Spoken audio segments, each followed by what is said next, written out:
I-fold lang natin yung Manila paper ng 9 inches.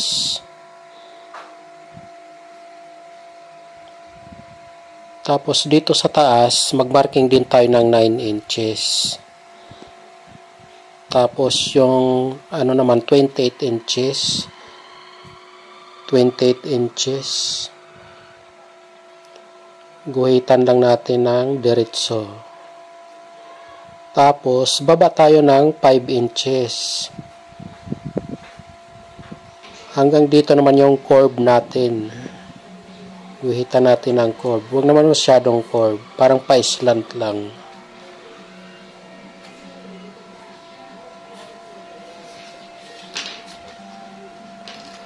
Ito na yung nagupit natin na pattern.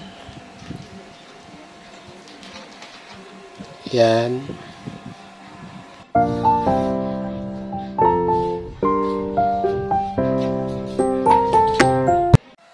Fold natin ulit yung Manila paper.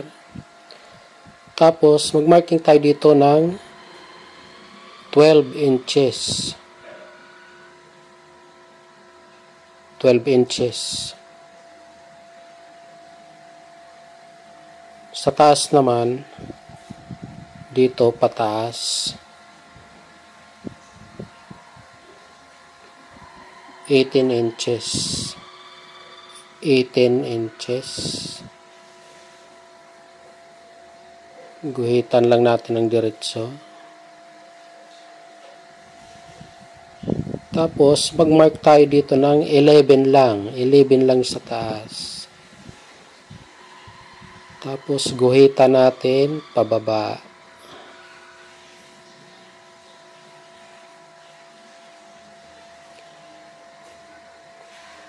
Dito naman, mark tayo ng 3 inches. 3 inches. Ganon din dito, 3 inches lang din. 3 inches. Guhitan na natin ganyan. Pa-eskwala. Yan. Dito naman sa taas, mag-marking naman tayo dito ng 4 inches. Tapos, aakyat tayo ng 2.5 inches. 2.5. Guhitan natin ng diretso. Yan. Dito rin guhitan natin. Tapos, gupitin na natin. Mula dito, pag ganyan, ganon. Yan. Gupitin natin. Bali ganito na yung hitsura niya pag nagupit. Ito, pag nagupit nyo sa tila, ito banda, tatahiin dito. Tatahiin ganyan. Yun yung banda sa front ng puwitan ng upuan. Tapos ito naman para sa likuran, 16 inches. Yan, 16 inches. 4 inches. 4 inches. Guhitan lang natin. Tapos gupitin din natin to. Ito na yan. Bali yun ang idudugtong natin. Pag nagupit nyo sa tila, idudugtong nyo lang dito. Yan. Ganito yan, magiging hitsura. Dugtong nyo dyan, dugtong dito sa kabila. Bali ito na yung pattern na gawa natin. Ito yung para sa sandalan. Ito naman yung para sa may puwitan. Ito na may dudugtong natin sa likod. So, bali ganito na yung pag nadugtong sa likod, ganito na yung hitsura niya. Ito. Yan. Dugtong nyo yan ganito. Tapos ito na yung sa bandang harapan. Ganito na yung magiging hitsura pag natahin nyo dyan. Na-join nyo yung kanto. Ganito na siya. So, ito na yung hitsura sa bandang puwitan.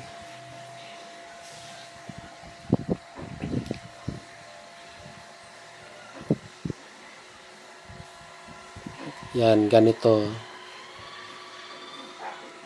Yung bandang likuran naman ganito. Bali dalawa ang gugupitan nating tila. Tapos, tatahin lang natin dito sa gilid mo. Paganyan, paikot. Ganon. Tahi dito. Yan. Tapos, babaliktarin natin to. Baliktarin lang natin. Tapos, ikabit na natin. Ikabit dito sa may puwitan. Yan.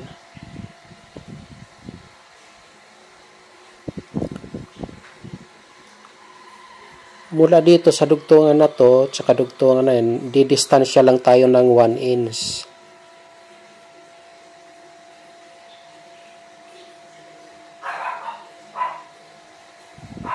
Itahi lang natin paikot. Yan, 1 inch.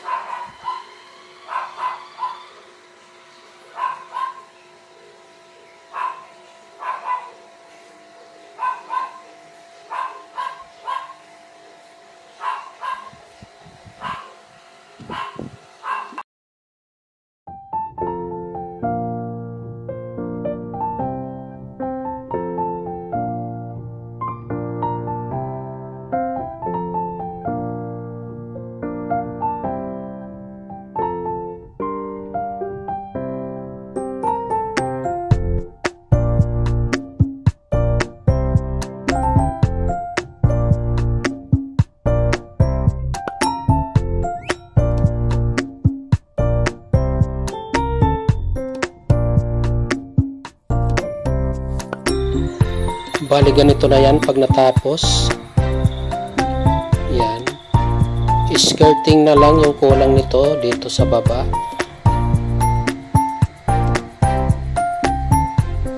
Ito pang skirting natin 5 inches. Dinugtong ko lang to, bali 120 inches ang buong haba.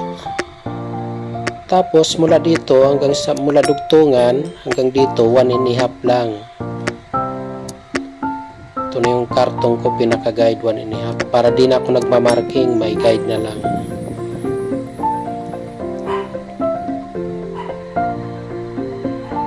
Tapos hanggang dito, 4 inches yan. Ito naman, 1.5 inches. Kayo na rin ang bahala kung gaano kadalang yung plates nyo. Siyempre, pag mas siksik, mas mahabang tilang kakailanganin. So ito medyo tinipid ko lang for demonstration lang. Medyo mano yung agwat, madalang yung plates natin.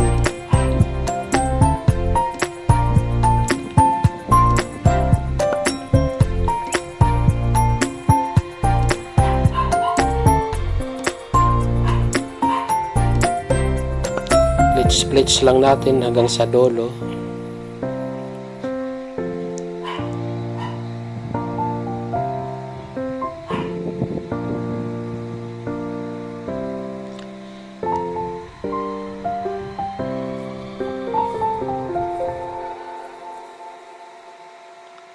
Tapos, ikabit na natin dito.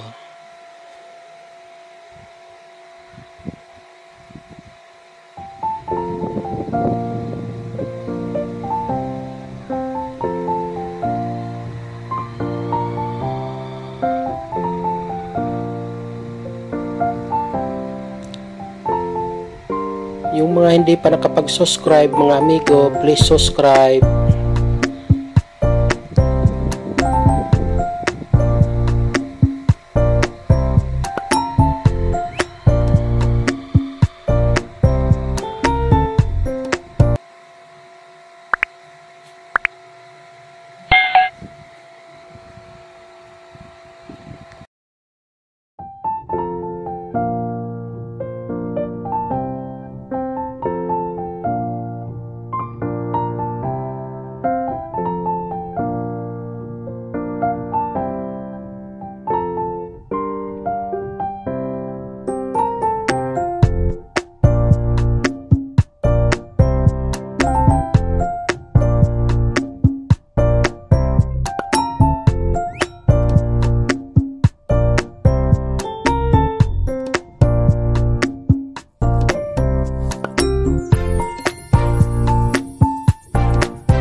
elastic po yung tila natin, kaya pwede din po yan sa ganitong upuan.